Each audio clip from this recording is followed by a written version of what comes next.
이제 시간이 되었습니다. 같이 기도하심으로 3월 19일 밴쿠버 예수산길교회 예배를 시작하도록 하겠습니다. 우리의 도움은 천지를 지으신 여호와의 이름에 있도다. 아멘.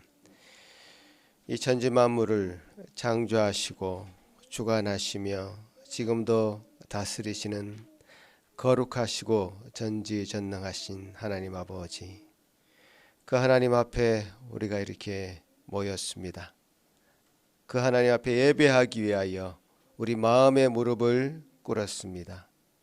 주님, 한량없는 은혜로 저희 마음을 하나님의 가득한 복으로 채워주시고 그 영광을 보게 하시며 다 같이 하나님의 거룩하신 그 영광 가운데 들어갈 수 있는 귀한 예배될 수 있도록 도와주시옵소서. 시종을 주님께 온전히 부탁드립니다. 함께하지 못한 지체들이 있다면 그 피곤한 몸을 일으켜 세워주시고 주님을 다시 눈을 들어 바라볼 수 있는 큰 은혜를 동일하게 허락하여 주옵소서. 예수님 이름으로 기도합나이다. 아멘. 다 같이 일어나서 하나님 앞에 찬양하며 나아가겠습니다.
앉으셔서 우리를 속죄해 주신 주님의 은혜를 계속 기억하시면서 찬양 이어가시겠습니다.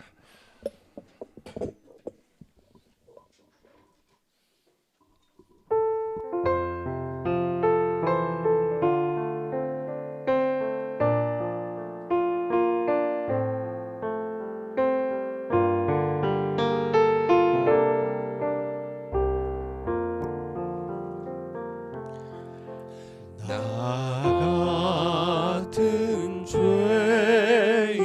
살리시 주 은혜 놀라워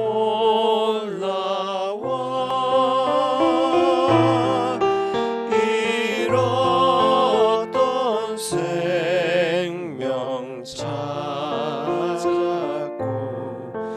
광명으로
자유하게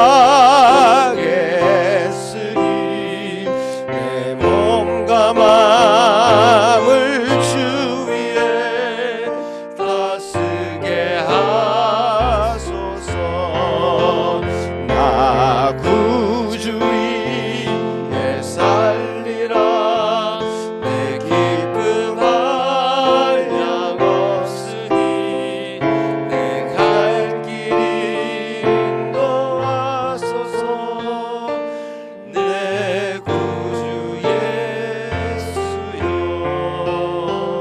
주 십자가에 달리사 주 십자가에 달리사 날 자유하게 했으니 내 몸과 마음을 주 위에 다스게 하소서. 나 구주 위에 살리라. 내 기쁨할 양 없으니 내 갈 길 인도하소서. 내 구주 예수. 나 구주 위에 살리라. 나 구주 위에 살리라. 내 기쁨할 양 없으니 내 갈 길 인도하소서. 내 구주 예수여.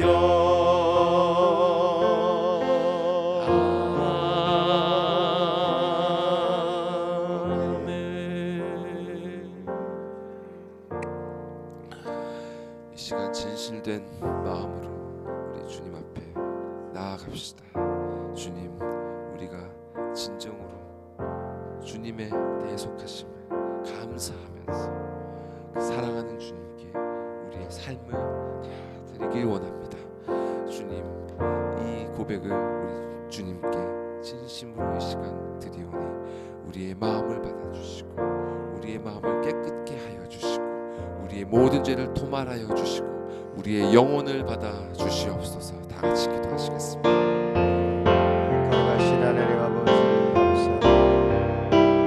우리 자신을 정직하게 들여다볼 수 있는 귀한 시간 주셨습니다. 참 주님 앞에 온전한 사지 은총을 구합니다. 주님의 긍휼하심을 구합니다. 주의 은혜를 간구합니다. 주여 이 시간에 우리 심령 가운데 참으로 놀라우신 하나님의 은혜를 허락하여 주소서. 주여 우리 심령에 찢기같이 남아있는 더러운 것들 아버지가 주님 앞에 쏟아놓으시는 귀한 은혜를 허락하여 주시고 주님을 온전히 참으로 만나게 하시고 하나님과 화목하게 하시며 주님 놀라우신 거룩하심을 드리는 이 시간 되도록 도와주시옵소서. 아버지 하나님의 그 놀라운 긍휼하심 얻기 위해 우리가 우리 자신의 죄를 가지고 주님 앞에 나아갑니다. 주님의 죄를 가지고 고통합니다. 주 아파합니다. 신음합니다. 주여 그 신음을 받아 주시옵소서.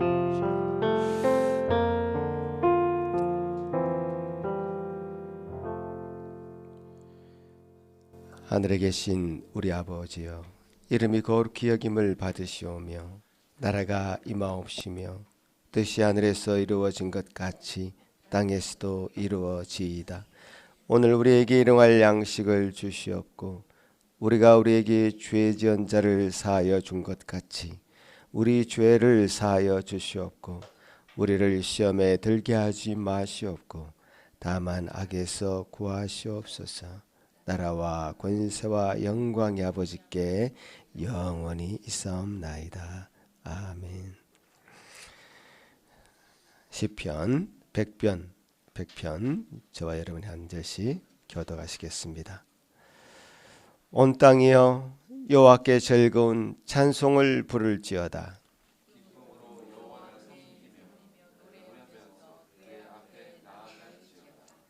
여호와가 우리 하나님이신 줄 너희는 알지어다.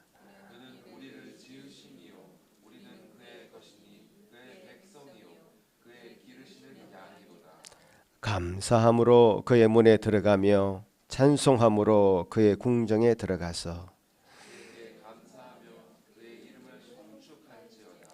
여호와는 선하시니 그의 인자하심이 영원하고 그의 성실하심이 대대에 이르리로다. 아멘. 이 시간에 고이선 집사님 예배를 위해서 기도하실 때 다 같이 같은 마음으로 기도하시겠습니다. 하나님 아버지 감사합니다. 우리들을 변함없이 아끼시고 사랑하셔서 이 예배에 나올 수 있게 해주셔서 감사합니다. 아멘. 이곳을 축복해 주시고 정결하게 해주시며 성령님의 깊은 임재가 이곳에 모이신 성도님 한 사람 한 사람에게 임하여 주시어 있는 모습 그대로 우리 주님 앞에 나와 진정한 예배를 드리게 도와주시옵소서. 아멘. 알게 모르게 지었던 우리들의 잘못도 용서해 주시고 주여. 믿음 없이 행하였던 우리의 불신앙까지도 너그럽게 용서해 주시옵소서. 주여. 우리들은 주님의 은혜가 없이는 살 수 없음을 압니다. 주님만이 우리의 모든 것임을 고백합니다. 사랑이 많으시고 인자와 긍휼과 자비가 풍성하신 하나님, 우리들을 통하여 홀로 영광을 받아주시옵소서. 아멘. 하나님의 그 크신 사랑으로 허물과 죄로 죽었던 우리들을 약속의 언약들에 대하여는 외인이요 세상에서 소망이 없고 하나님도 없었던 무지한 우리들을 그리스도와 함께 살리셨고 주여. 함께 일으키시고 또한 하나님 보좌 우편에 앉혀서 상속자가 되게 하셨습니다. 주여. 이 어마어마한 자리에 있는 우리들이 이 험한 세상에 살고 있음을 알고 믿음의 눈으로 자신의 존재가 얼마나 귀하고 아름다운지를 알아 어떠한 상황과 문제와 아픔과 시련이 있을지라도 믿음으로 살아내고 이겨내고 일어서내는 하늘의 소망을 둔 산길교회 성도님들이 되고 살아가는 이유가 되게 해주시옵소서. 아멘. 그리고 하나님, 나라 곳곳에 전쟁과 기근과 재해로 신음하고 있는 사람들을 보살펴 주시고 아멘. 그들에게 빛을 비춰주시며 산소망 있게 하시며 모든 필요들을 채워주시고 우리들의 사랑의 기도로 헌신하며 회복할 수 있게 성령님이시여 저희들의 기도의 문을 열어주시옵소서. 아멘. 말씀을 전하시는 목사님과 사모님을 기억하여 주시고 성령 충만하게 하시며 전하시는 말씀을 통하여 우리들의 심령이 강건해지며 견실하며 흔들림 없이 주의 일에 더욱 힘쓰는 자들이 되게 해주시고 아버지. 우리 아이들 또한 믿음이 자라가며 강하여지며 지혜가 충만하여 하나님의 은혜가 늘 그 아이들 위에 있게 하시며 하나님과 사람에게 더욱 사랑받는 아이들이 되게 하여 주시옵소서. 아멘. 이 예배를 끝까지 지켜주시고 은혜의 예배가 되게 해주시며 우리들을 끝까지 끌어당겨 주시어 그리스도 예수 안에서 그리스도 피로 예수님과 가까이 하게 해주신 주 예수님의 이름으로 기도하옵나이다. 아멘. 아멘.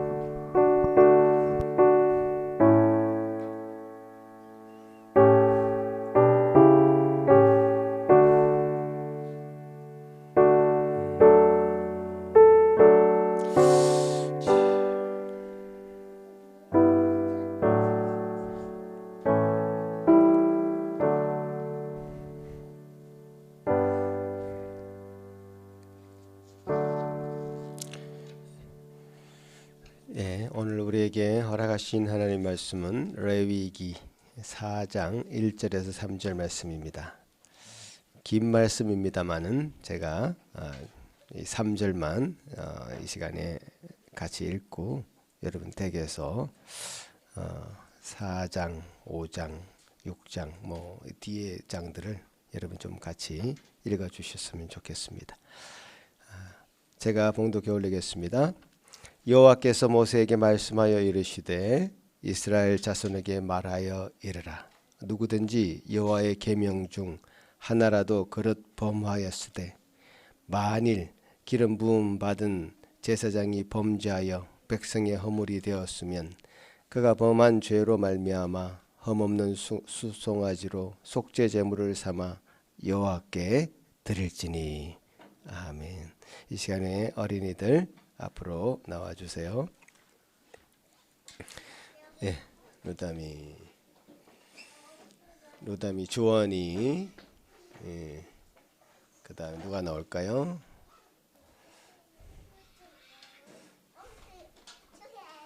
예, 주한이 하이파이브. 오케이.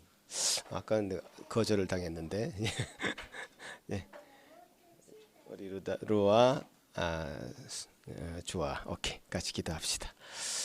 하나님 아버지 감사합니다. 이 아이들이 이제 봄의 화창함과 같이 맑고 곱고 환하게 피어나는 참 어린 아이들입니다. 주여 도우시옵소서. 이들이 잘 영양분을 공급받되 영육간에 잘 공급받아서 참으로 열매 맺게 하시고 이들을 통해서 하나님 영광 받아 주시옵기를 소망합니다. 아버지 하나님, 이들 한 심령 한 심령 참으로 주님 귀한 심령들입니다. 주의 가정에서 믿음의 공동체 안에서 잘 양육받도록 주님 도와주시옵소서. 그래서 세상에 갔을 때에 참으로 이런 자들을 감당할 수 없었도다, 이런 믿음의 용사들을 볼 수 없었도다 라고 세상 사람들이 깜짝 놀라는 그런 아이들로 자라게 도와주시옵소서. 아버지 하나님 감사합니다. 이 시간 이후에 함께 말씀 나눌 때에 한 심령 한 심령 아직 어리지만 그 마음 가운데 천금과 같은 귀한 말씀 잘 심겨질 수 있도록 도와주시옵소서. 예수님 이름으로 기도합나이다. 아멘.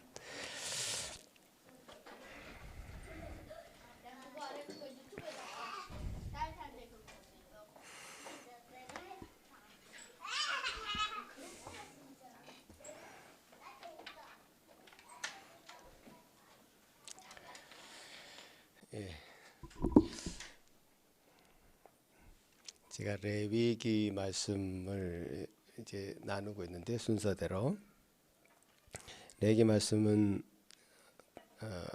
제사에 관한 내용이 이제 많이 담겨져 있습니다. 여러분 한번 생각해 보십시오. 우리가 만약 우리 마음의 양심이 화인을 맞아서 양심이 작동을 하지 않아서 어떤 죄가 내 마음속에 들어왔어도 그것으로 인한 고통을 느끼지 못한다면 그것이야말로 우리 심령이 지옥이 될 것입니다. 그런 심령이 지옥이 될 뿐더러 그 사람의 종국적인 종말론적인 최후 심판날에도 지옥으로 갈 가능성이 있죠. 하나님을 알고 믿는 신자들이 정말로 감사한 것은 믿음을 가졌다는 그 이유 때문에 하나님께서는 우리에게 그 양심을 살아있게 만들어 주신다는 것. 그래서 그 죄를 느끼게 해주신다는 것. 그것은 정말 하나님이 주신 은혜입니다. 내가 죄를 느끼지 못하는 양심을 가지지 않고 내 양심이 살아있어서 죄책을 느끼는 것, 내가 하나님 앞에 잘못한 것을 인정할 수밖에 없는 것, 하나님 앞에 내가 죄인이라고 고백할 수 있다는 것은 하나님이 내리시는 엄청난 은혜입니다. 죄가 물론 우리에게 고통을 줍니다. 뼈에 사무치는 아픔을 줍니다. 그 아픔을 느끼는 것, 죄로 말미암은 아픔을 느끼는 것은 역설적이게도 하나님이 주시는 은혜라는 사실을 기억해야 될 것입니다. 그 한 비근한 예로 다윗을 한번 보겠습니다. 그가 죄를 지었다는 사실을 알게 되었을 때 그는 어떻게 했습니까? 그가 지은 많은 시편에 그런 고통을 뼈에 사무치는 그 고통, 아픔을 또 신음을 그는 고백하고 있습니다. PPT 한번 보여주시면 시편 32편입니다. 여러분 다윗의 심정으로 이 글을 한번 읽어보십시오. 여러분이 다윗처럼 여러분 안에 있는 어떤 죄의 그 고통이 있다고 생각하시고 한번 이거를 읽어보시기 바랍니다. 세 번역으로 제가 소개해드립니다. 같이 한번 읽겠습니다.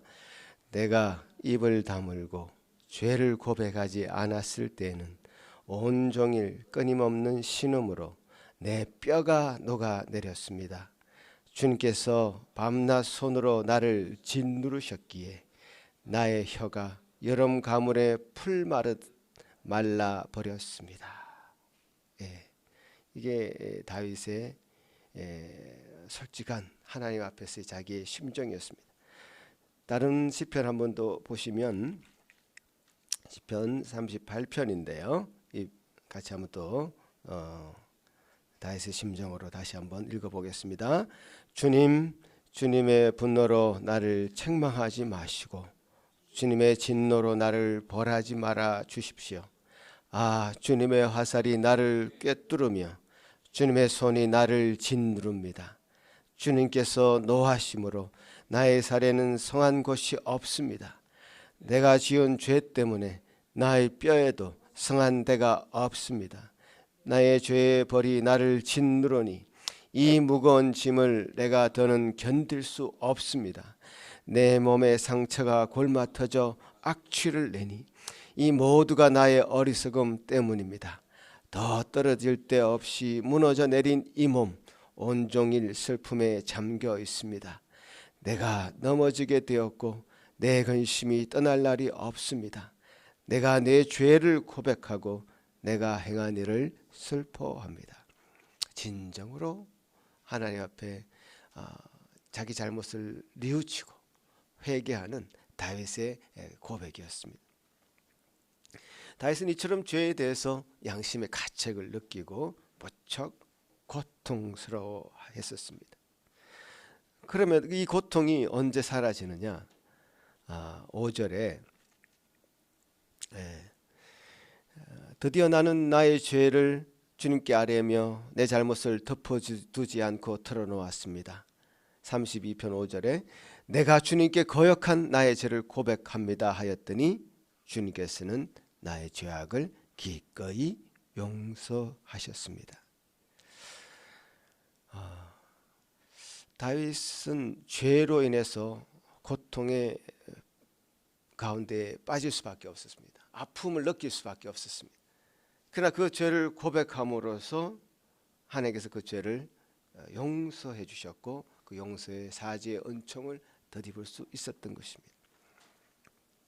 로마서에서요, 이 사도 바울이 믿음으로 죄 사함을 받는 복음을 설명하면서 다윗이 그가 행한 행위에 관계없이 하나님께로 죄를 고백하고 죄를 사함 받는 복에 대해서 로마서 4장에서 설명을 했습니다. 그때 이 다윗이 고백한 32편 1절을 언급하고 있는 것이죠. 한번 로마서 말씀 같이 또 볼까요?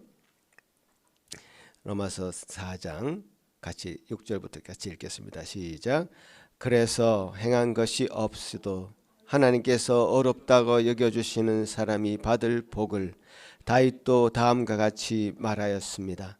하나님께서 잘못을 용서해 주시고 죄를 덮어주신 사람은 복이 있다. 주님께서 죄 없다고 인정해 주실 사람은 복이 있다. 예. 율법이 나타나기도 훨씬 전에 모세의 율법 아래에 있었던 모세의 율법 아래에 있었던 이 다윗이 예수님의 복음이 나타나기 훨씬 전에도 죄를 용서받고 어렵다는 밟는 그 복에 대해서 다윗이 노래했다라는 것은 이 죄의 문제가 궁극적으로 어디에서 해결될 것인가를 예표해주는 그런 말씀이라고 할 수 있습니다. 죄로 인한 마음의 고통은 정말 힘들고 어렵습니다. 그러나 결국 그 자신이 죄로 말미암는 고통을 느낀다는 것, 그리고 그 고통을 알고 주님을 찾아갈 수 있다는 것은 하나님의 크나큰 은혜고 주님으로부터 복받은 사람들이다. 다른 것이 복받은 사람들이 아니라 죄를 알고 양심의 가책을 느끼고 하나님 앞에 무릎 꿇는 사람이 복받은 사람이다. 여러분, 복받은 사람의 기준에 대해서 어떻게 생각하십니까? 무엇을 복받은 사람으로 여길 수 있습니까? 지금 세상의 기준, 일반 많은 교회의 어떤 그런 얄팍한 기준이 아니라 정말 복받은 사람은 하나님이 그 양심의 가책을 느끼게 해주셔서 죄를 알게 하시고 죄를 깨닫게 하시고, 물론 그것이 고통이고 아픔이고 쓰라림이지만 주님 앞에 나올 수 있게 된다는 것은 하나님이 그 사람에게 내리신 큰 복입니다. 우리는 살아생전에 완전한 자가 될 수 없습니다. 살아생전에 우리가 어떻게 다 우리가 완전한 사람처럼 죄도 하나도 없는 그런 세상에서 죄도 하나도 짓지 않고 살 수 있겠습니까? 그런 사람은 없습니다. 그러나 자신이 죄인이라고 인정하는 사람, 그리고 자신이 죄인인 것을 인정하고 주님 앞에 나아가서 엎드릴 수 있는 사람이야말로, 그 사람이야말로 천국의 삶을 사는 사람이다. 하나님의 복받은 사람이다. 결국 죽어서도 그런 사람이 천국에 갈 것이다 라는 사실입니다. 하나님은 우리에게 이것을 내가 복이라고 하는 것, 지금 제가 복받은 자, 하나님의 복받은 자라고 말하는 것이 왜 복인가? 인간이 가지고 있는 고통을 하나님은 그대로 내버려 두길 원하지 않으셨습니다. 죄로 말미암는 고통을 인간은 계속 지고 가는 것, 그 무거운 짐을 지고 가는 것을 벗겨주길 원하셨죠. 예수님도 말씀하셨습니다. 수고하고 무거운 짐진 자들아 다 내게로 오라. 수고하고 무거운 짐, 그 수고하고 무거운 짐이 무슨 짐이겠습니까? 우리 인생이 가지고 있는 죄의 짐인 거죠. 그것을 다 벗겨주겠다는 거죠. 내게 오라. 내가 너희를 자유케 하리라. 무엇으로부터 자유입니까 이게? 죄의 속박으로부터의 자유죠. 예수님이 우리를 부르실 때는 그 모든 무거운 짐이 벗겨지길 원하셨고 그 모든 죄로부터 자유케 되길 원하셨습니다. 그것이 복음이었죠. 지금 하나님께서 우리에게 주시고자 하는 것도 바로 그것입니다. 여러분에게 어떤 죄의 짐이 있다면 그 무거운 짐을 다 내려놓고 주님 앞에 나오기를 원하시고, 그래서 하나님과 화목되는 삶, 이웃과 화목하는 삶, 그 삶으로 나아갈 것을 요구하시고, 그것이 바로 천국의 삶이다. 그것이 바로 지금 레이기에서 계속 얘기하는 이 제사 제도를 통해서 그 길로 갈 수 있다라고 구약 시대에 얘기했던 겁니다. 이 복음의 뿌리가 바로 사실 이 구약 시대의 레이기에 있는 것이죠. 하나님이 우리의 고통의 죄의 짐으로부터 벗어나게 해주시는 그 길을 열어주신 겁니다. 제사 제도라고 하는 아주 구체적인 제사의 제도를 우리에게 소개해 주시면서 그대로 살지 마라. 죄의 짐을 지고 살지 마라. 나에게로 나오라. 내게로 나와서 그 모든 짐을 벗어라. 참 자유로움을 누리고 살아라. 인간다움을 유지하고 살아라. 하나님의 형상을 닮은 인간의 존엄성을 유지하고 살아라 라고 우리에게 말씀해 주시는 그 중요한 어떤 툴이요, 매개체가 바로 이 제사입니다. 오늘 우리가 드리는 예배가 바로 그 제사에서 유래되었죠.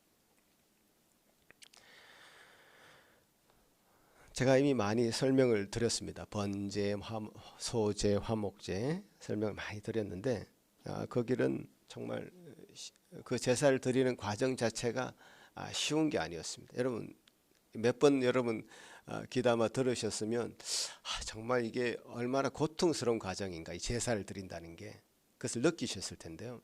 제가 얼마 전에 한 10년 이상 이 구약 시대 제사를 어떻게 드렸을까, 그것을 연구한 사람이 있습니다. 그 연구한 분이 실제로 제사 지금은 우리가 드리지 않지만 구약 시대 이 제사를 실제로 행해 보면서 이 과정을 성경에 나온 그대로 행해 보면서 이 과정이 얼마나 어려운 일인가, 어렵다뿐만 아니라 얼마나 고통스러운 것인가 이게 라는 것을 직접 체험한 얘기를 좀 들었습니다. 저도 그걸 경험해 보지 못했기 때문에 그분의 실제 경험담이 너무 제게 진하게 와닿았는데요. 그런 거죠. 이 지금 동물 제사를 예를 들자면 실제 자기 집에서 길렀던 가축 중에 한 마리를 그 회막문까지 이제 데리고 와야 되는 과정이 제일 첫 번째 단계죠. 제가 설명을 해드렸죠. 자기 집에서 길르던 가축, 자기가 먹이를 먹였던 그 가축, 그래도 돌봤던 그 가축. 여러분 지금 애완견의 시대이고 뭐 애묘하고 애견하고 많이 이제 기르는데 그 가축에는 이미 우리 마음이 감정이입이 다 되어 있습니다. 제가 어릴 때 경험도 있습니다. 사실 제가 초등학교 때 우리 집에서 기르던 개를 우리 어머니가 몸보신 한다고 잡아 드셨어요. 물론 직접 잡지는 않고 이제 그때 당시만 해도 이렇게 사람을 부르면 집에 와서 그걸 잡아주는 사람이 있었습니다. 그 개의 얼굴이며 그때 죽음 속에 고통스러워하는 그 기억이 저도 아직까지 생생합니다. 초등학교 때 일인데요. 펑펑 울었죠. 예. 걔가 늘 나를 따라다니던 그 개 이름이 쫑이었습니다. 쫑. 옛날에 쫑쫑 하면서 이렇게 불렀는데 그게 존이라는 영어를 한국식으로 그때 당시 불렀던 게 쫑이었습니다. 하얀 삽살개 종류였는데 감정이입이 다 되어 있는 그 동물을 데리고 와야 되는 거예요. 데리고 온다면 데리고 오는 자체가 고통이죠. 사실 얘를 죽이러 가는 거다. 그런 사실 자체가 고통이죠. 아픔이고 슬픔이죠. 그 데리고 오는 것도 이제 흠 없는 동물을 데려와야 되거든요. 그러니까 데리고 와야 되면 물론 가까이 지파 중에 여러 지파 중에서는 그 회막하고 가까이 있었겠지만 좀 먼 지역에 있었다면 그 데려오는 과정에 흠이 생길 수도 있죠. 다리가 부러질 수도 있고 그럼 다시 집에 돌아가야 되는 거죠. 그거 다시 데려와야 되는 거예요. 이거 자체가 쉽지 않았어요. 이제 회막은 그래도 거리가 그렇게 멀진 않았을 거라고 생각하는데 회막 시대가 끝나고 이제 이스라엘이 예루살렘에 정착하면서 성전을 짓기 시작했을 때는 지역은 더 멀었습니다.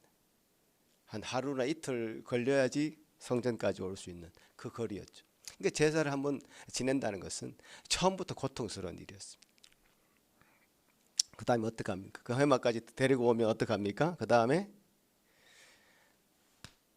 그 동물의 머리에다가 안수를 하는 거죠. 안수를 한다는 것은 자기의 죄를 이 동물에게 전가시키는 겁니다. 내 죄가 이 동물에게 전가시키는 그 과정을 안수라고 하죠. 머리를 잡고 이제 안수를 하죠. 그 다음에 제일 고통스러운 파트가 그 다음 파트인데 제사장이 대신 이 동물을 잡아주지 않습니다. 직접 잡아야 돼요. 이건 너무 고통스러운 과정이죠. 일반 평민들이 동물을 뭐 닭 정도야 잡아볼 수 있겠지만 소, 양, 염소 이런 큰 동물들을 잡기는 너무 힘든 일이죠. 그래서 이제 그 직접 잡아본 그 목사님의 설명으로는 이 미간이 겁쏘기 때문에 여기를 찌른답니다. 혹은 동맥이 겁쏘기 때문에 동맥을 찌른답니다. 혹은 심장을 찌른답니다. 근데 어떤 것도 어떤 방법도 단 한 번에 되는 것이 없대요. 동물들이 가만히 죽이라고 가만히 이렇게 멀쩡하게 가만히 있겠습니까? 삭 피한답니다. 미간을 찔러도 한 번에 죽일 수는 없고, 그러면 미간을 친다고 이제 칼로 찌른다고 찔렀는데 싹 피하기 때문에 보통 눈이 찔린답니다. 그럼 눈이 이제 짓물러지는 거죠. 그 다음에는 동물이 의식적으로 반대편으로 고개를 돌린대요. 그럼 왼쪽 눈이 또 찔립니다. 이쪽 부분이 이제 박살이 나는 거죠. 목을 치는 거 쉽겠습니까? 쉽지 않아요. 아주 옛날에 사람을 죽이던 망나니들이, 그들은 기술자이기 때문에 한 번에 그들이 기술자라 하더라도 한 번에는 안 된대. 여기 치고 여기 치고 여기 쳐야지 사람 목이 잘리는데, 소 같은 것들은 10번을 쳐도 안 잘리는 거죠. 동맥이요? 한번 치면 피가 분수처럼 솟아나서 그걸 치는 사람은 피범벅이 된다는 사실이죠. 제가 그 이야기를 듣는데, 제가 이 레위기 성경을 읽으면서도 그렇게 심각하게 다가오지 않았는데, 그분이 그런 걸 경험하고 한 이야기를 들으니까 너무 고통스럽겠다. 어떻게 그걸 했을까? 그걸 하면서 이 자기가 기른 이 동물을 죽이면서 얼마나 자기 죄를 뉘우칠 수 있겠는가? 얼마나 내가 다시 이 자리에 오지 말아야지 하면서 이 동물을 찔렀겠는가? 그 생각이 너무 드는 거죠. 그래서 찔러서 또 그 다음에 가죽을 벗기는 과정, 이것도 쉬운 일이 아니죠. 전문가들이야 좀 할 수 있겠지만 어떻게 우리가 그 어려운 과정들을 쉽게 하겠습니까? 하나하나가 다 고통스럽습니다. 피를 받아서 피를 뿌리고 또 태우고 하는 그런 과정들, 그 직접 주인이 참여해서 이런 과정들을 해가는 것이죠. 고통 없이 죽는 동물이 없습니다. 아주 참혹한 과정이죠.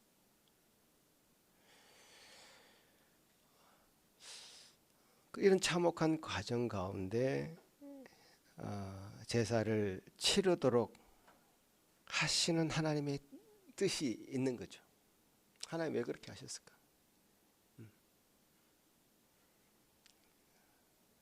자신을 정말 돌아보고 주님 앞에 다시는 그런 죄를 범하지 말라라고 교훈하는 그런 과정. 죄가 있으면 나를 만날 수 없으니 이 모든 죄로부터 해방되어서 참으로 자유롭게 살아라라고 하는 그 무거운 죄의 짐을 벗겨주는 장치로 이런 제사 제도를 하나님께서 요구하신 겁니다. 그러니까 우리는 하나님 앞에 감사할 수밖에 없죠. 우리의 죄의 짐을 다 벗겨주시는, 그래서 동물에게 전가할 수 있도록 제사 제도를 만들어 주신 그 하나님 은혜는 정말 큰 은혜죠. 제가 말씀드린 것은 일반적인 그 제사 제도의 포맷입니다. 근데 이제 오늘 제가 설명해 드리고 싶은 것은 속죄제와 속건제라고 하는 좀 5가지 제사 중에서 4번째, 5번째의 그 제사죠. 이제 뭐 이 명칭이 우리에게 제시해 주는 바와 같이 속죄제, 속건제, 그러니까 죄에 관한 어떤 특별한 의무 조항입니다. 그러니까 앞에 번제, 소제, 화목제는 자원제라고 해가지고 해도 되고 안 해도 되고, 어떤 면에서 자원에서 드리는 제사였다면 속죄제, 속건제 이거는 의무제입니다. 의무적으로 드려야 되는, 꼭 드려야 되는, 반드시 해야 되는 그런 제사입니다. 이 의무제로 드렸던 이 속죄제와 속건제의 어떤 조건들이 있는데요. 그 조건은 의도적으로 지은 죄가 아니어야 됩니다. 그러니까 고의로 지은, 계획적으로 지은 어떤 죄에 대해서 이 제사 제도를 활용하라 이렇게 하지 않았습니다. 무슨 말인지 아시겠죠? 계획적으로 고의적으로 죄를 짓는 것은 그 양심의 화인을 맞아서 죄가 죄로 느껴지지 않았고, 그래서 그 죄가 죄로 느껴지지 않았기 때문에 지옥길로 가는 그런 사람들의 마음이죠. 죄가 주는 매력에 푹 빠져 있는 사람들입니다. 죄에서 헤어나올 수 없는 사람들이죠. 죄를 지어도 양심의 가책을 느끼지 못하는 사람들이 있겠죠. 그런 사람들이 아니라, 이게 조건은 내가 어떤 의도적이지 않았고 계획하지 않았고 고의적이지 않았는데 내가 그 죄가 깨달아졌다든가, 그래서 그런 죄에 대해서 용서를 구하는 그런 장치로서 속죄죄를 말씀하시는 겁니다. 왜 이런 까다로운 규정을 주셨는가 하면, 이게 제사 제도를 악용할 수가 있죠. 내가 의도적으로 죄를 지어놓고 제사 제도로 때우려고 하는, 제사 한번 지내면 내가 내 죄가 의도적이든 그렇지 않든 계획적이든 어떤 죄를 탕감받을 수 있다면 이것을 악용할 가능성이 있겠죠. 그래서 아주 까다로운 규정을 두셨어요. 계획적이거나 고의적으로 행한 죄는 해당 사항이 없었습니다. 죄를 지었으면 그에 상응한 벌을 받는 것이 마땅한 것이지 제사로 때우려고 해서는 안 된다 라는 하나님의 의도가 거기 숨겨져 있는 거죠. 상습적으로 죄를 짓는 사람들이요, 그 죄로 말미암은 불안감을 달래기 위해서 상습적으로 예배를 드린다고 생각해 보십시오. 그런 사람이 있을 수 있죠. 하나님 그 예배를 받으시겠습니까? 아니요. 우리 죄를 짓지 않으려고 막 부단히 애를 쓰고 노력해도 고의적이지 않은 부득이 죄를 짓게 되는 우리 시대에 어떻게 의도적으로 죄를 상습적으로 지으면서 또 상습적으로 예배 드리는 이런 이중적인 어떤 사람들의 예배를 하나님이 받으시겠습니까? 절대로 그런 것은 있을 수 없는 것이죠.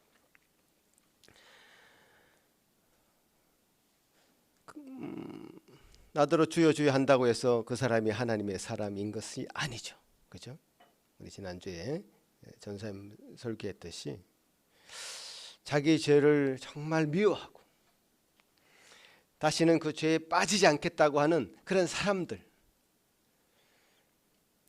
나와서 하나님 앞에 예배 드렸을 때 그에 합당한 열매를 맺게 되는 거예요. 그래서 이 속죄죄의 조건에 고의적이지 않고 무심코 하나님께 죄를 짓는 것이란 조건을 달아놨습니다. 그죠? 이게 이제 첫 번째 조건이고요. 그 다음에 이 속죄죄가 직분에 따라서 제사를 다르게 행하도록 했습니다. 제일 첫 번째 오늘 읽은 본문은 제사장에 대했습니다. 좀 이게 속죄죄는 의무제이기 때문에 반드시 드려야 됩니다. 그러나 이게 반드시 드리되 제사장 직분에 있는 지도자의 위치에 있는 자들에게 더 강한 것을 요구했습니다. 이게 죄의 영향력이 달라지는 거잖아요. 제사장이 죄를 지면 그 제사장을 바라보고 있던 많은 백성들이 더 많이 낙심하게 되고 실망하게 되고 그 공동체가 와해될 수 있습니다. 뭐 비근한 예로 목사가 죄를 지으면 그 목사 한 개인과 가정뿐만 아니라 소속한 여러분 성도들 또 이제 주변에 많은 사람들이 목사라고 알고 있는 그 사람에 대해서 얼마나 많은 실망을 하겠는가. 이제 지도자의 책임이 더 크기 때문에 이 제사장이 먼저 주님 앞에 속죄하는 제사를 드리되 거기는 소 한 마리라고 되어 있습니다. 딱 단정해놨어요. 아주 비싼 동물을 대가를 치르도록 해놨습니다. 그만큼 죄의 무게도 크고 영향력도 크기 때문에 제사장의 그 제물은 더 커야 됐었고 그만큼 비싼 대가를 치르도록 하셨습니다. 뭐 지금 이 제사장이 지금 우리 시대의 목사다 이렇게 바로 연결할 수는 없습니다. 왜냐? 베드로후서에는 여러분들이 다 제사장이라고 거룩한 백성이고 거룩한 제사장이라고 다 주님께서 말씀하셨기 때문에 여러분도 다 한 가정에서 또 어떤 공동체에서 회사에서 직장에서 다 지도자의 역할이 있는 것입니다. 그렇기 때문에 우리가 믿는 자로서 죄를 짓는 것은 믿지 않는 자의 그 죄의 영향력과는 전혀 차원이 다르다는 것. 맨날 죄 짓는 사람들이 저렇게 또 다른 죄를 짓는다고 해서 우리가 무슨 영향을 받습니까? 쟤들은 뭐 저렇게 사는 거야. 이렇게 신문 뉴스에도 안 나옵니다. 그런 것들. 미국에요. 지금 통계로 총기 사고가 엄청나게 나는데 4사람 이상 한꺼번에 죽는 것을 대량 학살이라고 합니다. 한두 명 죽는 것은 뉴스에도 안 납니다. 이제 4사람 이상 죽는 것이 하루에 1.7건 정도 나온다. 이 2건 정도 살짝 안 돼요. 한 500건 되는 거죠. 1년에. 4사람 이상. 그러니까 한두 명 죽는 것은 뭐 뉴스도 안 나고 소문거리도 안 되고 이거는 카운트 치지도 않는다는 거죠. 그만큼 만연해 있는 겁니다. 총기 그 사건들이. 그렇죠. 이 죄가 이게 만연되어 있는 곳에는 조그만 죄가 드러난다고 해서 그것이 큰 영향을 미치지 않는 겁니다. 콧방귀를 낄 한 4사람 죽는 거. 한 이제 20-30명 죽어야지 이제 대통령이 나와서 담화 한번 발표하고 눈물 한번 흘리고 그러고 나면 또 일도 없습니다. 또 그런 일이 또 일어납니다.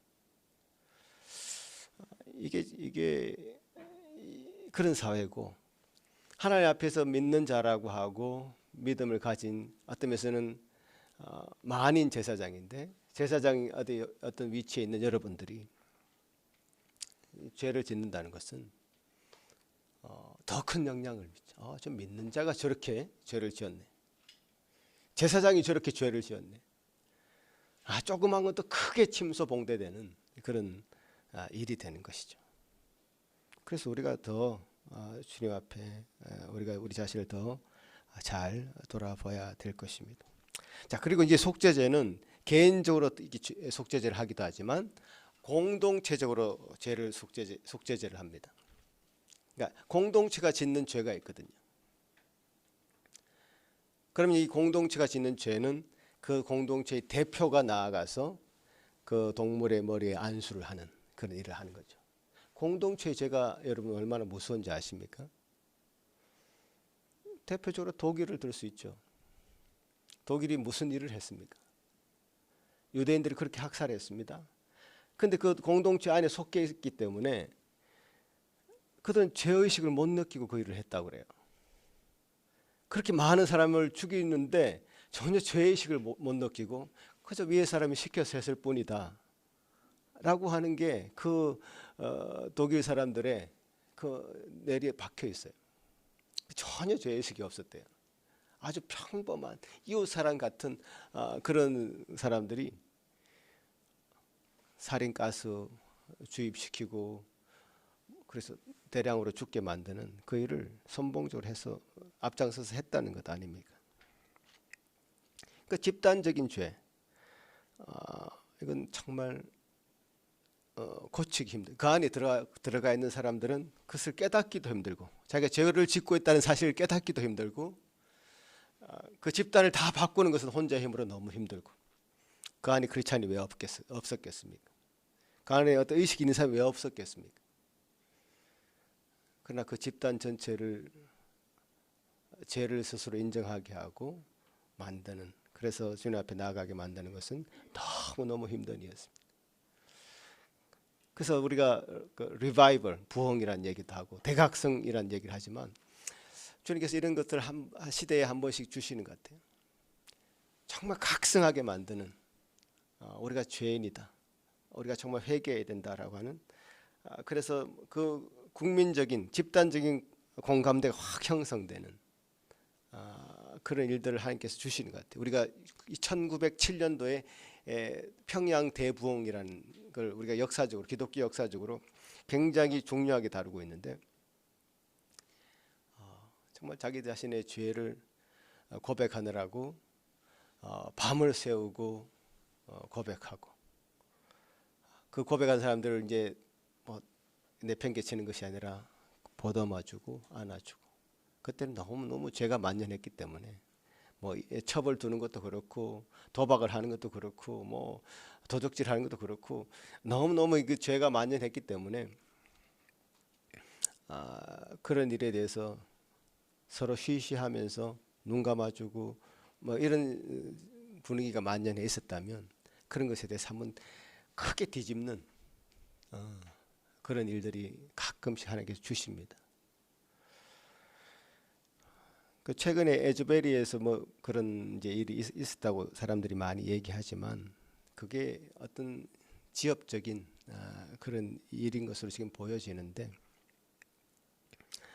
이것이 크게 대각성하는 쪽으로 나아갈 것인가 라는 것을 더 두고 봐야 될 일이죠. 주님께서 우리에게 마음을 주셔서 정말 하나님께서 주시는 은혜를 부여잡고, 저 미국 사회에 그런 일이 생겼는데 사람들이 계속 하나님께 예배하고 하나님께 죄를 고백하고 서로 용서하고 이런 일이 그 학교 안에서만이 아니라 미국 사회에 다 퍼져서 지금 짓고 있는 모든 죄에서 각성하고 다시 한번 돌이키는 그런 사회가 만들어질 수 있다면, 하나님께서 정말 그 미국 사회를 아직도 사랑한다는 것이고, 또 그런 일들이 우리에게도 일어날 수 있다면 하나님께서 우리를 또 그렇게 지금도 사랑하시고, 또 그런 일을 통해서 다시 한번 새로운 사회를 만들어 가시고자 하는 하나님의 뜻이 있는 것이겠죠. 저는 그런 것을 기대해 봅니다. 지금 러시아요 전쟁을 일으켰는데 객관적으로 우리가 보면 그들이 너무 잘못하고 있는 것이 맞죠. 푸틴 정말 악하죠. 근데요, 러시아 사람들 푸틴의 지지율 아직도 높습니다, 여러분. 그 안에 있으면 몰라요. 푸틴을 엄청 지지하고 있어요. 정말 저런 악한 짓을 하고 있는데도 그 공동체 안에서는 죄가 죄인 줄도 모르는 것이죠. 그래서 이 집단적으로 드리는, 공동체적으로 드리는 이 속죄죄, 하나님 앞에 자기 공동체가 정말 제대로 서 있는가를 늘 점검하게 되고, 그래서 그 공동체의 죄를 가지고 나아가는 일 반드시 필요하죠. 우리도 우리 자신을 잘 검열해야 됩니다. 우리가 잘못하고 있는 것은 없는가 살펴야 되는 것이죠. 그러니까 인종차별 같은 것도 은연중에 막 박혀 있어서 뿌리가 잘 안 뽑혀요. 사실 이게 잘 안 뽑혀요. 왜냐하면 그것이 만연되어 있고 서로 이제 뭔가 공감으로 형성되어 있기 때문에, 문화적으로 자리 잡고 있기 때문에 잘 안 뽑혀요. 근데 그건 죄입니다. 그걸 죄라고 말하면 오히려 그 죄라고 말한 사람이 지금 왕따 당하겠죠. 그만큼 이게 참 공동체의 죄를 드러내고 그것을 각성하고 하나님 앞에 나아가도록 하는 것은 쉬운 일은 아닙니다. 그만큼 지도자들, 앞장서 있는 사람들이 각성해야 되는 것이죠. 그리고 백성들도 그런 그냥 어떤 지도자가 이끄는 대로 그 생각에 함몰되는 것이 아니라 늘 각성해 있어야 되죠. 지도자 잘못도 얘기할 수 있어야 되고, 우리 모두가 함께 가는 그 길을 성경을 통해서 늘 깨닫고 각성할 수 있도록 깨어 있어야 되죠. 그러지 않으면 이단에 팔려가는 많은 사람들이 그냥 그 이단 교주가 하는 얘기를 푹 빠져가지고 아무것도 보지 못하고 있는 것처럼 그렇게 공동체가 그렇게 흘러갈 수도 있죠. 그것은 하나님이 원하시는 것이 아닙니다. 그래서 공동체가 드리는 속죄제를 하라고 요구하는 거거든요. 지금 제가 성경을 오늘 읽지 않았기 때문에 여러분 그 뒤에 성경을 여러분 잘 찾아보시기 바랍니다. 자, 그 다음에 이제 속건제. 속건제는 조금 이게 결이 다릅니다, 여러분. 비슷한데요. 속건제의 경우는 이제 의도치 않게 어떤 성물을 잘못 잘못 다루었거나 뭐 이런 내용들입니다. 그러니까 그리고 이웃들에게 내가 어떤 배상을 해야 될 어떤 잘못을 저질렀거나 그런 거. 예를 들어서 뭐 이웃집에 갔는데 귀한 화병을 내가 정말 모르고 깨뜨렸다든가 뭐 이런 일들이죠. 가해자가 의도하지 않았지만 실제 이웃에게 타인에게 피해를 내가 입혔을 때, 그죠? 이러한 경우 정말 사과하고 그 가해자가 잘못한 예를 들어서 손해를 끼친 그것에 대해서 120% 내가 100불어치의 피해를 입혔으면 120불을 들고 찾아가서 그 사람에게 배상하고 그 다음에 또 속건제라고 하는 제사를 하나 이렇게 드리는 겁니다. 참 엄격하죠. 이 120%라고 분명히 적어놨습니다. 그러니까 5분의 6을 가지고 가야 된다. 이게 실제적인 예가 사실 여기서 많이 있을 것 같습니다. 예를 들면 제가 어떤 분에게 들은 이야기인데 이게 실제 사건입니다. 어떤 분이 이제 회사 부도를 내고 다른 지역으로 이제 야반 도주를 한 겁니다. 이 채권자들 몰래 야반 도주를 하고 그 지역 옮긴 교회에서 이제 신앙생활을 하게 된 거죠. 신앙생활 하다 보니까 믿는 자에게 이게 양심의 끄리낌이라는 게 있잖아요. 그 고민을 그 목사님에게 털어놓은 겁니다.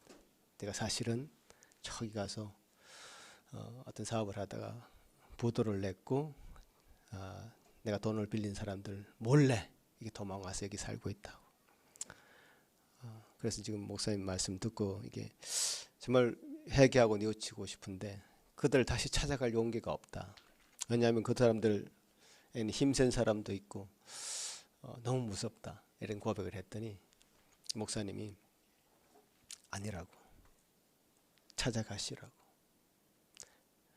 그들이 뺨을 때리면 맞으라고, 무릎을 꿇으라고. 그래서 용기를 내서 그 사람들 찾아갔답니다.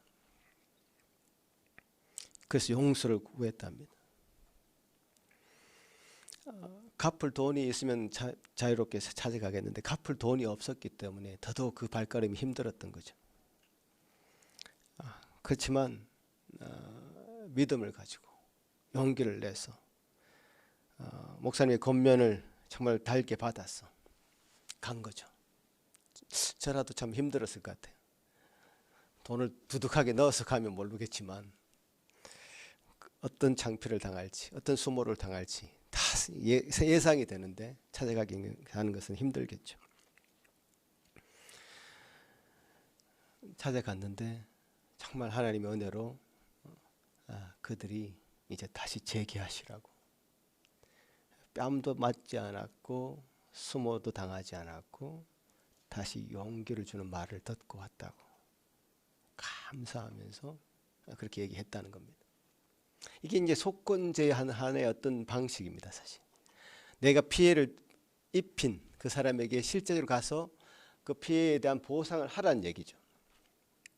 삭개오, 누가복음 9장이죠. 삭개오가 자기가 그동안 세리짓하면서 백성들에게 약탈한 많은 것들 믿고 나니까 4배를 갚겠다고 선포하잖아요. 120%가 아니라 이거는 뭐 400%를 갚겠다는 거죠. 최대한 갚겠다 이런 고백을 하는 거죠. 이런 빌레몬서라고 하는 성경이 있습니다. 빌레몬서는 어떤 얘기냐면 빌레몬에게 오네시모라고 하는 종이 있었습니다. 이 종이 오네시모라는 종이 빌레몬 이 주인에게 많은 피해를 입히고 도망쳐 나왔습니다. 이 도망쳐 나온 이 오네시모가 사도 바울을 만난 거죠. 그래서 믿는 자가 되었습니다. 그러니까 믿는 자가 되고 이제 끝이 아니라 바울은 그래서 빌레몬이라고 하는 그 사람에게 빌레몬스라고 하는 성경을 기록하는 겁니다. 이 오네시모 내가 다시 돌려보내겠다. 너무 전율이 오르지 않습니까? 다시 돌려보내겠다. 오네시모가 다시 갈 때 잘 형제로 받아주라. 오네시모가 지금 진실로 회개하고 있으니 오네시모는 다시 새로운 사람이 되어서 당신과 함께 일할 것이다. 그러니까 영화 밀양이 이 가해자에게 진정으로 가해자가 피해자한테 진정으로 사과하지 않고 그냥 하나님과 관계 속에서 회복하면 끝이라고 하는 그런 프레임으로 기독교를 설명을 했거든요. 그게 제대로 기독교를 잘 모르고 설명한 거죠. 아니죠. 구약도 그렇고 신약도 그렇고요. 성경은 가해자가 피해자한테 120% 적어도 120% 아니면 400% 배상을 하고 그 다음 하나님 앞에 나오라. 속건제를 드리라. 그렇게 성경은 말씀하고 있는 겁니다. 기독교를 제대로 비판한 게 아니에요. 잘못 알고 비판한 거죠. 근데 죄를 속하는 그런 방식이 약간 결이 다르죠. 속죄죄는 하나님과의 관계 속에서, 또 속건제는 어떤 보상 관계, 공동체의 어떤 서로의 관계 속에서 내가 피해를 입혔으면 보상하라. 그리고 하나님 앞에 나와서 제사를 지내라. 이런 얘기들이 이제 속죄제와 속건제의 얘기입니다. 그런 관점으로 다시 한번 얘기를 읽으시면 너무너무 이게 우리하고 관계가 있어요. 결론적으로 제가 말씀드리면 우리는 어떤 상황에서든지 하나님과 사람에게 죄를 짓고 살아서는 안 됩니다. 그 죄가 생각났다면 반드시 하나님 앞에 나가서 해결할 수 있는 그것을 찾아야 되는데 지금 그 길이 열려 있다는 겁니다. 오늘날 옛날처럼 구약시대처럼 동물을 잡을 필요가 없습니다. 성소와 지성소의 그 사이에 있는 휘장이요, 예수님이 십자가에 돌아가심으로써 다 찢어졌습니다. 우리가 은혜의 보좌 앞에 누구든지 제사장이 되어서 담대히 나갈 수 있는 길을 열어두신 거죠. 그것이 리빙 웨이, 산길, 살길, 그것이 우리 교회의 이름이죠. 하나님께서 베푸신 최선의 긍휼이고 은혜이죠. 여러분 그 은혜 가운데 머무시기를 바랍니다. 또 권면드리는 것은 항상 우리가 겸손해야 돼요. 고린도전서 10장 12절은 서 있다고 생각하는 사람은 넘어지지 않게 조심해라. 서 있다고 생각하는 사람은 넘어지지 않게 조심하라. 잠언 16장 18절에서는 교만은 패망의 선봉이고 거만한 마음은 넘어짐의 앞잡이다. 그러니까 늘 우리는 하나님 앞에 겸손해야 됩니다. 내가 성결하게 살 수 있는 능력이 있기 때문에 성결하게 산 것이 아니라 하나님, 저는 약합니다. 오늘도 은혜 주셔서 내가 간음을 피할 수 있었습니다. 감사합니다. 하나님 은혜 주셔서 내가 오늘 도둑질을 하고자 하는 마음을 피할 수 있었습니다. 감사합니다. 진정한 강함은요, 자신의 약함을 인정할 때 그것이 진정한 강함이죠. 찰스 스펄전이라고 하는 복음 설교가로 유명했던 영국의 목사님은 자신이 겸손하다고 생각할 때만큼 교만함의 위험에 처하게 될 때가 없다. 스스로 겸손한 채 하지 말고 진짜로 하나님 앞에 자신은 연약한 자임을 인정하는 진정한 겸손을 강조하셨죠. 여러분 예배를 생각해 보면 참으로 겸손한 자들의 모임입니다. 예배의 그 정의가 뭐죠? 예배의 정의는 주님 앞에 무릎 꿇는다입니다. 주님 앞에 무릎을 꿇는 것이 예배라는 단어의 정의입니다. 매주 여러분 이 예배에 나와서 진정으로 하나님 앞에 겸손히 무릎을 꿇을 수 있다면 하나님께서 여러분 지금 하나님 앞에 복받은 자들입니다. 여러분 이 예배, 구약시대의 그 번제, 소제, 화목제, 속죄제, 속건제 다 합쳐놓은 종합적인 제사입니다.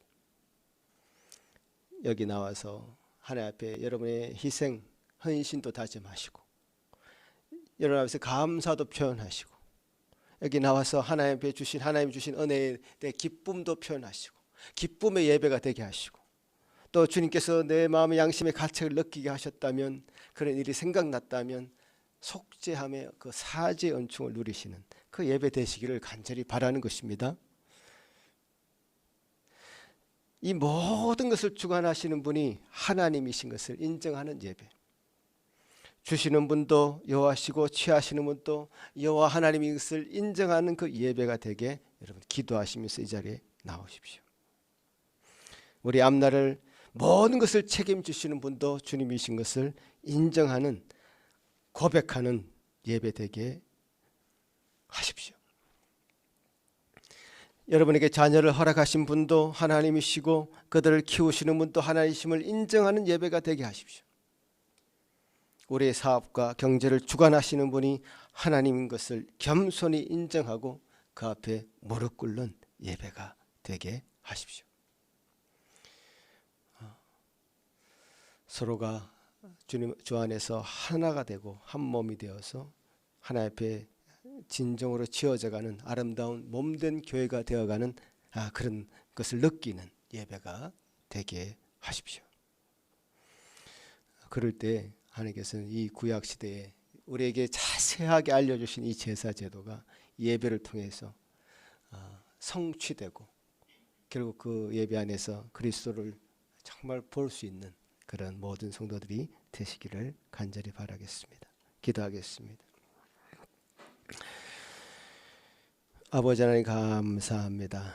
주님께서 우리에게 주신 이 복된 시간 참 우리 자신의 마음에 꺼리낌을 그대로 방치하지 않으시고 주님 앞에 나올 수 있도록 길을 열어주신 하나님의 은혜에 감사드리며 여기 앉아있는 모든 성도들 하나님의 복받은 자임을 참 스스로 기억하고 주님 앞에 날마다 무릎 꿇는 저들 주님 앞에 날마다 예배하는 저들 다 될 수 있도록 도와주시옵소서. 감사하고 예수님 이름으로 기도합나이다. 아멘. 사도신경으로 우리의 신앙을 고백하도록 하겠습니다.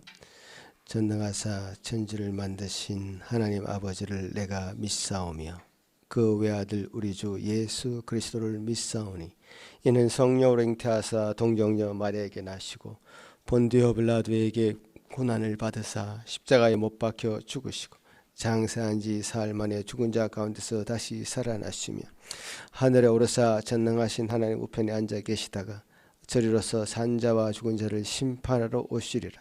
성령을 믿사오며 거룩한 공예와 성도가 서로 교통하는 것과 죄를 사하여 주시는 것과 몸이 다시 사는 것과 영원히 사는 것을 믿사옵나이다. 아멘.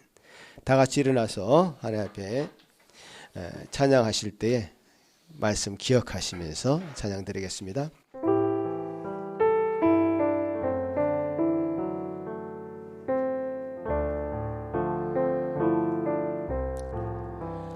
내 주의 보혈을 정하고 정하다 내 죄를 정케 하신 주 나로라 하신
주소서.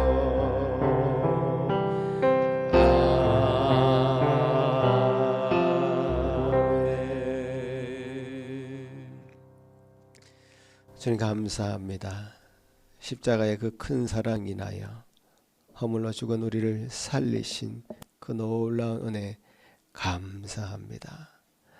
주님 앞에 나아갈 수 있는 그 길을 활짝 열어주셔서 주님 이 자리에도 주의 모든 성도들 무릎 꿇고 주님 앞에 나아가오니 그들을 다 받으시고 그들의 마음 가운데 있는 모든 무거운 짐들 그 죄의 짐들 다 벗겨 주시옵기를 소망합니다. 주님 주의 보혈로 깨끗게 하시고 씻어 주시며 참 자유함으로 참 자유의 삶을 이 땅 가운데 하나님 안에서 살 수 있도록 도와주시옵소서. 주님 우리가 자원하여 드리는 이 모든 예물 가운데도 주님 자원하는 마음 주시고 기꺼이 드릴 수 있는 마음 주시고 기쁨 주시고 감사함 주시며 우리 삶이 참으로 그렇게 주님 앞에 기쁨과 감사의 열매가 맺혀지는 우리 일상의 모든 삶 될 수 있도록 도와주시옵소서. 이제 일주일의 시작이 오늘 시작되었고 6일 후에 다시 우리가 이 자리에서 만날 것입니다. 주여 그 모든 삶의 열매가 참으로 주렁주렁 맺히는 한 주간의 삶 될 수 있도록 도와주셔서 다시금 모였을 때는 더 기쁨과 더 감사함과 주님 앞에 더 민감한 자신의 죄의 문제를 가지고 나올 수 있는 은혜, 그래서 참으로 주님께서 주신 은혜가 날마다 주일마다 넘쳐나는 우리 예수 상길교회 될 수 있도록 성도들 될 수 있도록 도와주시옵소서. 감사하고 예수님 이름으로 기도합나이다. 아멘. 자리에 앉으십시오. 예.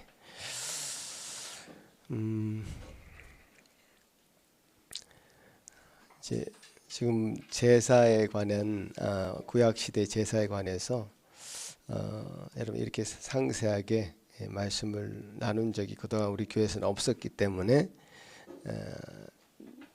이제 아마 여러분에게 구약을 보는 굉장히 조금 시각이 더 열렸을 것이다. 저는 그렇게 생각하는데요.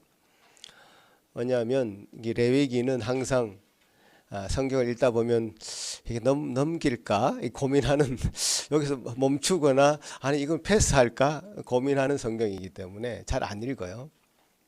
또 무슨 말인지 잘 모르겠고 사실 이 레위기 성경은 이 그림으로 한 장 딱 보여주면 더 명확하게 들어오는 성경이기도 한데요.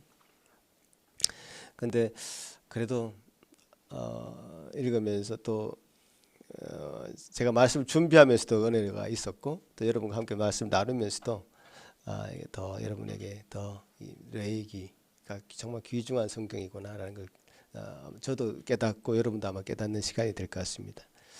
왜냐하면 이게 레위기는 이스라엘 사람들도 굉장히 소중하게 생각하는 성경이랍니다. 어린 아이들이 부모 가정에서 어떤 성경을 가장 먼저 읽힐까? 레위기랍니다. 왜? 모든 법조항이 거기 다 이제 기록이 되어 있거든요.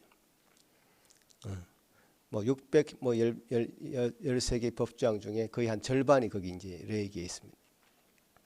그리고 이제 또 우리 신앙 토대의 기반, 뿌리 같은 것을 얘기하고 있기 때문에 이 레위기가 정말 소중한 성경인데 그 레위기를 저도 더 세밀하게 읽어보니까 이 예수 그리스도의 이 보혈의 공로라는 것이 얼마나 소중한가를 또 이것이 우리의 지금 예배에 연결되어 있는 것을 더 절실하게 느끼면서 더 소중한 성경인 것 같다는 생각이 들거든요. 저와 여러분이 그런 공감이 있기를 바라면서 얘기 말씀 조금 더 이제 계속 앞으로 이제 제사는 끝났지만 또 많은 얘기들이 그 뒤에 있습니다. 그런 얘기 같이 함께 더 나눌 수 있으면 좋겠습니다. 예, 기도하겠습니다.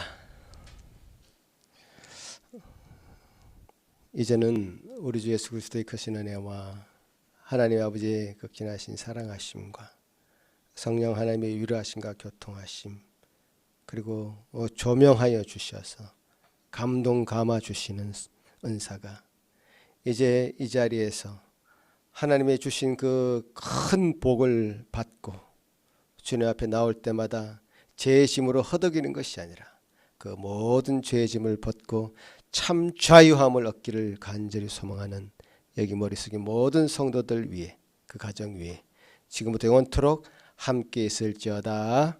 아멘.